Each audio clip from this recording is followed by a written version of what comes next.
Hello student, स्वागत है आप सभी का आपके अपने चैनल ज्ञान गुरु एकेडमी में। बच्चों, आज का जो क्लास है, आज आप लोग का बच्चों गद्य के विकास का सेकेंड पार्ट हम लोग पढ़ने वाले हैं। ठीक है बच्चों, गद्य के विकास का सेकेंड पार्ट पढ़ेंगे बच्चों। कल हमने इसका फर्स्ट पार्ट पढ़ा था, आप लोग को अच्छी तरीके से याद होगा बच्चों। कल हमने इसका फर्स्ट पार्ट पढ़ा था और उसमें हमने काफ़ी चीज़ें कवर की थी कि गद्य क्या होता है, गद्य में क्या अंतर, गद्य और पद्य में क्या अंतर होते हैं। बहुत सारी चीज़ें हमने कवर की। तो आज पढ़ेंगे बच्चों खड़ी बोली का विकास, खड़ी बोली गद्य का विकास। कल ये बात हुई थी बच्चों खड़ी बोली के बारे में, तो बताया गया था कि खड़ी बोली अपने आप में कोई बोली नहीं है। खड़ी बोली बहुत सारी क्षेत्रीय बोलियों से मिलकर बनी हुई है। तो आज देखेंगे खड़ी बोली का विकास कैसे हुआ था। खड़ी बोली गद्य के प्रारंभिक यूनायकों में विशेष रूप से 4 लेखकों का उल्लेख किया जाता है। ठीक है बच्चों, जो प्रारंभिक नायक थे इनमें विशेष रूप से स्पेशली 4 लेखकों का उल्लेख किया जाता है। पहले का बात करेंगे मुंशी सदासुख लाल राय। ठीक है बच्चों, कौन है? मुंशी सदासुख लाल राय। दूसरे हैं बच्चों इंसा अल्लाह खां, मुंशी इंसा अल्लाह खां। तीसरे हैं सदल मिश्र और चौथे हैं पंडित लल्लू लाल। ठीक है बच्चों, इन लेखकों में कुछ पहले पटियाला दरबार के, ठीक है बच्चों, राम प्रसाद निरंजनी जो थे बच्चों, राम प्रसाद निरंजनी और मध्य के पंडित दौलत राम ने साधु और व्यवस्थित खड़ी बोली का प्रयोग अपनी रचनाओं में किया था। ठीक है बच्चों, देख सकते हैं आप लोग कि इन्होंने अपनी रचनाओं में क्या किया था बच्चों, खड़ी बोली का प्रयोग किया था। राम प्रसाद निरंजनी के भाषा योग वशिष्ठ की भाषा, जो राम प्रसाद निरंजनी की है बच्चों, क्या है? भाषा योग विशिष्ट। ध्यान रखिएगा, यदि आपसे पूछे भाषा योग विशिष्ट किसकी रचना है तो राम प्रसाद निरंजनी की। और ये काफ़ी महत्वपूर्ण भी हो जाता है कि भाषा अधिक परिष्कृत है। मुंशी सदासुख लाल राय दिल्ली के रहने वाले थे। ठीक है, ये बच्चों कभी कभी 1 नंबर में प्रश्न पूछ दिया जाता है कि मुंशी सदासुख लाल कहाँ के रहने वाले थे, तो आपको लिखना होगा दिल्ली।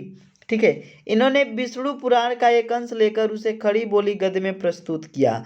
जो विष्णु पुराण होता है बच्चों, उसका एक अंश इन्होंने क्या किया, खड़ी बोली में क्या किया बच्चों, प्रस्तुत किया। लेकिन किस में? गद्य में। याद रखिएगा, गद्य और पद्य कल का आप पढ़ें। सदा सुखलाल की रचना सुख सागर है। ये जो सदा सुखलाल हैं, इनकी जो रचना है बच्चों सुख सागर है। यदि आपसे पूछे सुख सागर के लेखक कौन है तो सदा सुखलाल। धार्मिक ग्रंथ होने के कारण इसमें पंडिताउपन अधिक है। ठीक है, धार्मिक ग्रंथ है जिसके वजह से बच्चों इसमें पंडिताउपन अधिक दिखता है।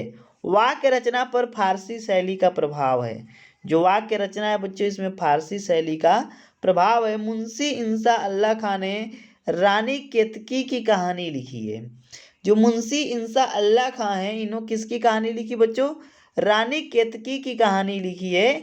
इनकी शैली हास्य प्रधान और चटपटी है, यानी कि इनकी इनकी रचनाओं को पढ़ने के बाद हंसने का मन करता है और बड़ा चटपटा सा लगता है।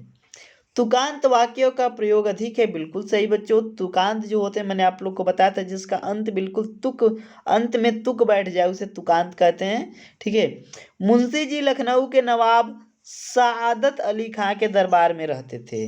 जो मुंशी इंसा अल्लाह खां जी हैं, ये जो लखनऊ के नवाब थे सादत अली, इनके दरबार में रहते थे। इसलिए उनकी शैली में तड़क भड़क, सोखी और रंगीनी अधिक है। सदल मिश्र जिला आरा के निवासी थे। ठीक है बच्चों, जो सदल मिश्र है ये जिला आरा, और ये कहाँ पड़ता है बच्चों? बिहार में। आरा जिला कहाँ है बच्चा? बिहार में। तो सदल मिश्र जिला आरा बिहार के निवासी थे। यह कलकत्ता के फोर्ट विलियम कॉलेज में हिंदी के शिक्षक के रूप में कार्य करते थे। ठीक है बच्चों, जो कलकत्ता का फोर्ट विलियम कॉलेज था इसमें शिक्षक के रूप में कार्य करते थे। और किस सब्जेक्ट के टीचर थे बच्चों? हिंदी के। ठीक है, किसके? हिंदी के टीचर के रूप में कार्य करते थे। क्लियर हो गया ये चीज़ बच्चों? सभी बच्चों को समझ में आया ये चीज़? ठीक है, ये हिंदी के टीचर के रूप में कार्य करते थे। इस चीज़ समझ में आ गई सभी को? चलिए, ये जो थे बच्चों हिंदी के टीचर के रूप में कार्य करते थे। ओके, बिल्कुल। नासिक के तोप खयान। ठीक है बच्चों, ठीक है, नासिक के तोप खयान इनकी प्रसिद्ध रचना है जो नासिकेत उपाख्यान है बच्चों, इनकी क्या है, प्रसिद्ध रचना है। इनमें पूर्वीपन अधिक है और वाक्य रचना शिथिल है। पंडित लल्लू लाल आगरा में रहने वाले गुजराती ब्राह्मण थे। जो पंडित लल्लू लाल हैं यह आगरा में रहने वाले गुजराती ब्राह्मण थे। यह भी फोर्ट विलियम कॉलेज में नियुक्त थे। इनकी प्रसिद्ध रचना प्रेम सागर है। इसका गद्य ब्रजभाषा के प्रभाव से मुक्त नहीं है। कहीं कहीं तुक मैत्री का मुंह खटकता है। भाषा परिमार्जित नहीं है। जिस समय ये लेखक हिंदी खड़ी बोली गद्य में कहानी और आख्यान लिख रहे थे उसी समय ईसाई मिशनरी भी ईसाई धर्म का प्रचार करने के लिए बाइबिल का हिंदी खड़ी बोली गद्य में अनुवाद कराकर उसका प्रचार कर रहे थे। जनता के जीवन में घुल मिलकर उसने अपने अनुकूल बनाने में प्रयत्न में इन लोगों ने हिंदी भाषा की सेवा की। समझ रहे हो बच्चा, ये अलग अलग जो लेखक हैं जनता से घुलने मिलने के लिए इन्होंने क्या किया बच्चों, ठीक है, हिंदी भाषा की सेवा की और हिंदी गद्य के विकास में विशेष योगदान दिया। जो हिंदी गद्य का बच्चों क्या था, विकास था। इसमें इन सभी लेखकों का विशेष उल्लेख है, विशेष योगदान है। सामान्यतः ईसाई मिशनरियों की भाषा में अपरिमार्जित और उबड़ खाबड़ है। ठीक है बच्चों, तात्पर्य यह है कि 18वीं शताब्दी ईस्वी के अंतिम चरण और 19वीं शताब्दी के प्रथम चरण में खड़ी बोली गद्य के किसी भी लेखक की भाषा पूर्णतः परिमार्जित नहीं है। देख रहे हैं आप लोग, 19वीं शताब्दी तक की बात कर दी गई, वहाँ तक किसी भी बच्चों, ठीक है, किसी भी जो लेखक हैं उनकी जो भाषा है पूरी तरीके से परिमार्जित नहीं है। ठीक, ओके। इन लेखकों की खड़ी बोली गद्य के विकास क्रम में ऐतिहासिक महत्व अवश्य है।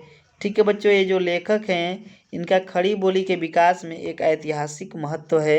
ये चीज़ आप लोग को अच्छी तरीके से पता है बच्चों। ठीक है, इनका क्या है बच्चों, एक ऐतिहासिक महत्व है। ओके, चलिए बहुत ही बढ़िया। आगे देखेंगे बच्चों भारतीय जागरण। ठीक है, क्या देखेंगे, भारतीय जागरण। अब इसको अच्छी तरीके से समझेंगे। 19वीं शताब्दी ईस्वी के द्वितीय एवं तृतीय चरण में हमारे देश में सामाजिक और सांस्कृतिक ढांचे में महत्वपूर्ण परिवर्तन हुए। ठीक है बच्चों, इसमें क्या हुआ बच्चों, बहुत ही महत्वपूर्ण परिवर्तन हुआ। ठीक है, क्लियर हो गया। चलिए, अब ये जो परिवर्तन हुए बच्चों, शिक्षा एवं पश्चिमीकरण, शिक्षा का क्या हो गया, पश्चिमीकरण हो गया। ठीक है, शिक्षा का बच्चों क्या हुआ, पश्चिमीकरण हो गया। यातायात के साधनों में वृद्धि हुई। जो यातायात के साधन थे उनमें क्या हुई बच्चों, वृद्धि हुई। सामंतवादी शासन व्यवस्था का अंत हुआ। अंग्रेजों की नौकरशाही पर आधारित नवीन शासन व्यवस्था ने अराजकता की स्थिति को दूर कर देश में शांति स्थापित की। प्रेसों की स्थापना के साथ अनेक प्रकार की पत्र पत्रिकाओं का प्रकाशन आरंभ हुआ। ठीक है बच्चों, अनेक प्रकार की पत्र पत्रिकाओं का जो प्रकाशन था वह आरंभ हो गया। ठीक है,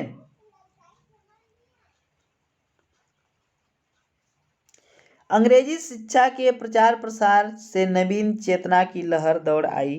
ठीक है बच्चों, ध्यान से समझिएगा मैं क्या बताना चाहता हूँ।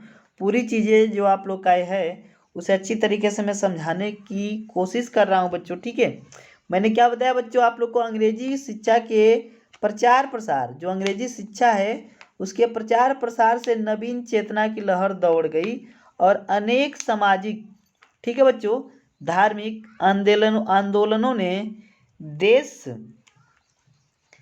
के जनमानस को मत कर, जो देश के जनमानस हैं बच्चों उनको मत कर उसे आधुनिक विचारधाराओं को ग्रहण करने की स्थिति में ला दिया।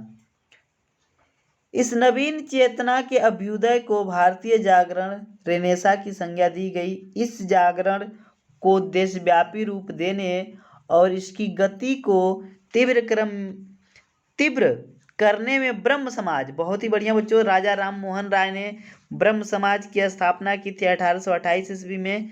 ब्रह्म समाज, रामकृष्ण मिशन, प्रार्थना समाज, आर्य समाज और थियोसॉफिकल सोसाइटी जैसी संस्थाओं का विशेष योगदान माना जाता है। उत्तर भारत में इसे नए जागरण का आरंभ अंग प्रदेश से हुआ। ठीक है बच्चों, जो उत्तर भारत था वो उसमें क्या हुआ बच्चों, उत्तर भारत में इस नए जागरण का आरंभ अंग प्रदेश से हुआ। कहाँ से हुआ बच्चों, अंग प्रदेश से हुआ। यहीं से समाचार पत्रों के प्रकाशन की भी शुरुआत हुई। यह प्रदेश ब्रजभाषा केंद्र से बहुत दूर पड़ता था, इसलिए नवीन चेतना को व्यक्त करने का दायित्व तो खड़ी बोली गद्य को ही वहन करना पड़ा। यह स्मरणीय है कि इस समय तक उत्तर भारत में पंजाब से लेकर बंग प्रदेश तक खड़ी बोली गद्य का प्रसार हो चुका था। ठीक है बच्चों, ये चीजें क्या है, स्मरणीय है, यानी कि सभी को पता है और याद भी है। ओके डियर, चलिए तो बच्चों ये टॉपिक थे आज के भारतीय जागरण। और कौन सा टॉपिक था बच्चा आप लोग का, खड़ी बोली का विकास। आई थिंक कि आप लोग को दोनों ही टॉपिक अच्छी तरीके से समझ में आए होंगे। यदि जहाँ कहीं पे भी आपको दिक्कत हो बच्चा, आप लोग कमेंट बॉक्स में कमेंट कर दीजिएगा, हम आप लोग की पूरी सहायता करने की कोशिश करेंगे। ठीक है बच्चा, तो बस आज की क्लास में इतना ही। स्वस्थ रहिए, मस्त रहिए, अपनों के प्यार के साथ, हल्की सी मुस्कान के साथ कर दिखाओ कुछ ऐसा कि दुनिया करना चाहे आपके जैसा। मिलते हैं अगले क्लास में, तब तक के लिए धन्यवाद, बाय बाय, खुदा हाफिज।